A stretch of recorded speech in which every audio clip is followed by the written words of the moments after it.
بسم الله الرحمن الرحيم الحمد لله الذي كفى والصلاة والسلام على سيدنا محمد المصطفى وأشهد أن لا إله إلا الله وحده لا شريك له وأشهد أن محمدا عبده ورسوله. It's a great pleasure to be here with you. About 4 months ago, I participated in another international conference about Uyghur Muslims right here. So this may be my third trip, and for 20 days I have been out of home while my wife is not feeling well. So that's why I requested if they allow me to return back. So inshallah I'll make this presentation. Justice for All is a human rights organization which I lead. It is a 28-year-old organization which was established at the time of a struggle to support the Bosnian Muslims. Our mission is straight from the Quran, لِيَقُومَ النَّاسُ بِالْقِسْطِ, which is a prophetic mission, and after prophets have left, Prophet Muhammad sallallahu alaihi wasallam has assigned us. I consider that to be implied in فَلْيُبَلِّغِ الشَّاهِدَ الْغَائِبِ. So this is the mission of our organization. It's a human rights organization, and we have a staff in 5 countries. We have lots of volunteers, but we are staff-based. Save Uyghur Campaign, Free Kashmir Campaign, Sri Lanka Task Force, Bosnia Task Force, and now Save India Campaign. The way we work is first connect with our community based on Islam. So there was a big skepticism that Uyghur issue is nothing but American propaganda. So how do we overcome that? So we educated Muslim scholars, and through them 145, little more than that, leading scholars of Islam in America signed a statement which we wrote in support of Rohingya, in support of Uyghur Muslims to connect with the community. We organize programs throughout North America in major masjids. We have 3,000 masjids, so not in all of them, but in large major one. And it is the support of those masjid and Muslim individuals that we are carrying out this campaign. So we distributed this particular brochure, which is 4 pages. It asks people to give 5 hours a week. And then we use those 5 hours a week for different campaigns. For example, in 2019, I'm personally working on this Eastern Turkestan issue for 50 years. Do I look 50-year-old?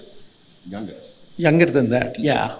So I have been working before I was born on this issue. But 5 years ago, we started this campaign in America. So first target was MIT. MIT has 3 companies, Chinese companies, who are directly implicated in developing the software which was used in Eastern Turkestan. Alhamdulillah, it took several thousand calls, but they discontinued all 3 contracts. Then similarly, when Ramadan came, we say, well, we're fasting, but what about fasting from China? So this Ramadan, don't buy anything Chinese. Could you believe our garlic even comes from China? So this was a successful campaign. But we realized that Muslim community were still skeptic because of their relations with China and things like that. To convince them, we invested. We 100% funded this report, which was issued or developed by UHRP and Justice for All. As you can see, well, our logo is way below. And this was based on 1,020 ulama in Eastern Turkestan and what happened to them. This report is available in English, in Bahasa, and in Arabic language. You can go on our website or uhrp.org and download this for yourselves. Then we started another campaign. At that campaign was about cotton. So we demonstrated in front of Costco that 30% of American cotton comes from China, and 80% of Chinese cotton comes from Eastern Turkestan. So we had a huge campaign on that. And it took us 18 months. So now we don't have to go after MIT and Costco separately, which we are doing. Now there is a law. That law assumes that anything originating from Eastern Turkestan is likely, it will be assumed by law that it is done with slave labors, which is not acceptable. And companies will have to disclose what their sources are. Who opposed our campaign? Coca-Cola, Apple, Nike. But Muslims in America, only 5 million people, 3,000 masjid, working with that, we were able to defeat. So what does it take to defeat that? That we had huge number of calls, 52,000 phone calls, 100 plus congressional and White House and State Department meeting. We research and develop memos and reports, more than 40. We developed 12 coalitions, did about 150 shows, and that's how we were able to project power to defeat Nike, Apple, and Coca-Cola to get this law passed. Now, that is thanks to Uyghur people, which are not more than 5,000 in America. But we are their main allies, working with them and organizing lobbying trips and things like that. So we are grounded in research. We do a lot of research and development to use that. And we develop relationship with opinion makers, like in the United Nations. I have an office in the United Nations. We have 4 representatives there. We meet with the President of the UN Security Council on a regular basis. We have meetings with White House and National Security Council. This is the strength of democracy. Even in the Trump era, although I'm a elected leader of the Democratic Party in the past, in Trump era also we have this particular access and we will be able to persuade them. We maintain relationship with the US think tanks, Christian allies, as well as Republican National Committee. For example, this person, both of these people are my staff of Justice for All, and it says sisters in Eastern Turkestan. All their husbands are taken to prisons. All their children taken to orphanage. And all 6 sisters have a Chinese place in each one of their home. That night, I had hard time sleeping. I put my head and I gone, alhamdulillah. That night I couldn't. And in night I composed my first poem because of the trauma. This sister, but Uyghur people are powerful people. Thanks to ulama around here and ulama who became shuhada, they kept Islam alive. So was her. There are 6 members of the family. Sister Ruqayya, each one of them is Hafiz of the Quran. Father was killed.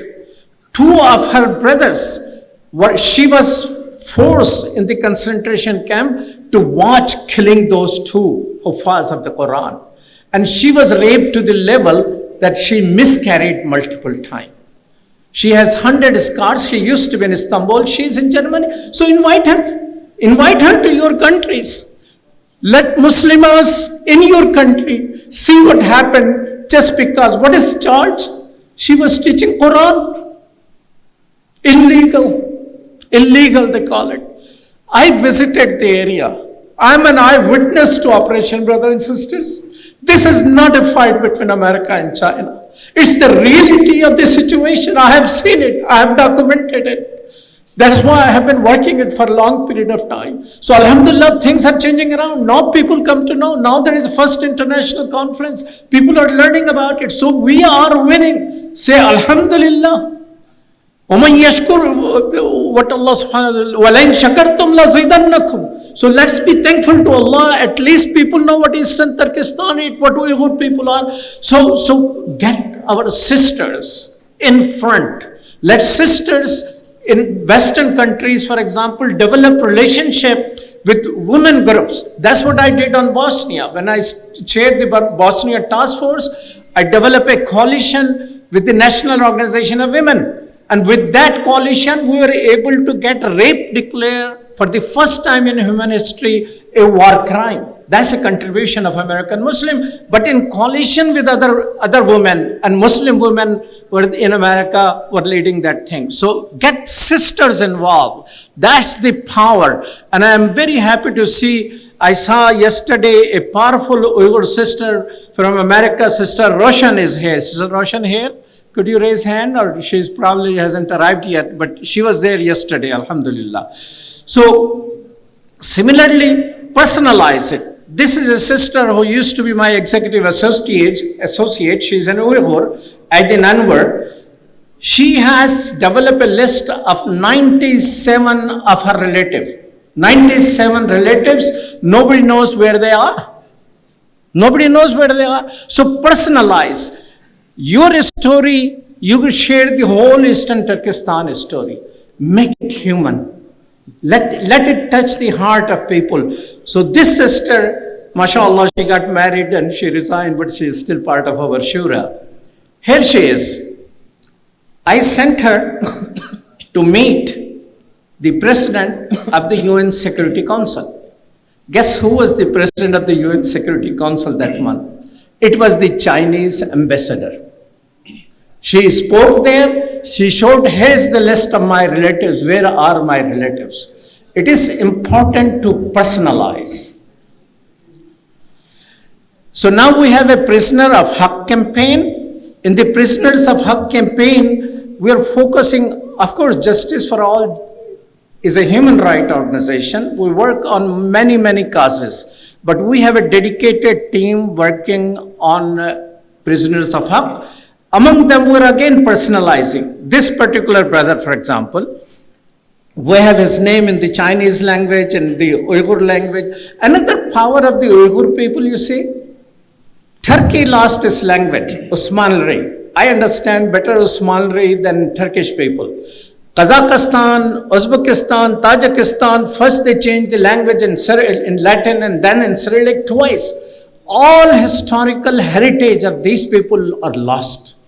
But Uyghur people, alhamdulillah, with sabr, maintained the Uyghur language. They are powerful people. They're going to win, inshallah, one of these days, as long as we are with them. So this brother, we are making it a prisoner of conscience, and there is a campaign, we call it Prisoner of Haq. We adopted our terminology. This is another person. There are several prisoners of Haq from the Uyghur area, from India, also from Rohingyas and other communities. You know, it is possible to get people released, and many Uyghurs have told us because of their open and public campaign, they have been successful. So based on their experience, we have developed this kit, which is available in Uyghur language, as well as available in English, and I think in French also, that what can you do? It's a toolkit. What can you do to get your people released from the concentration camp? You see, never give up. Allah controls the world, we don't. Our success is when we knew, we're working on it. So Allah will say, well, this person had this and this problem, put him in Jannah, inshallah. ذَلِكَ الْفَوْزُ الْعَظِيمُ. That's what we are looking for, inshallah. So in this way, individuals, don't give up, don't leave those people in the prisoner and talk about overall concentration camp. Go name by name. Go, this is the name. What it gonna do? China say, oh, this name, let's keep it. A smart sister, I will tell you, she haven't given me permission to give. She came out of concentration camp. She has an amazing story. She was my guest for several days. She was dressed to be hanged, to be killed. At that time, she said, okay, you're gonna kill me, but my children are citizens of that country and they will come after you. Within 24 hours, they deported her. And then we brought her to America. So take a stand with name, inshallah. So my brothers and sisters, I was given 20 minutes and I'm giving you back a few seconds. But the last point I say, there is no quick solution. Sabr is needed. Long-term struggle. Alhamdulillah, we are safe and free. They are not. We have a responsibility. Allah subhanahu wa ta'ala controls the world and He changes things. Today it looks difficult, tomorrow it will be possible. It has happened in the case of Uyghur people. Nobody knew how to pronounce Uyghur. Nobody knew what Eastern Turkestan is. Now the world knows, and inshallah, if we remain true to our mission, يَقُومَ النَّاسُ بِالْقِسْطِ, we will be victorious in this world if Allah blesses us, inshallah, or at least Jannah will be given to us. Assalamu alaikum wa rahmatullahi wa barakatuh.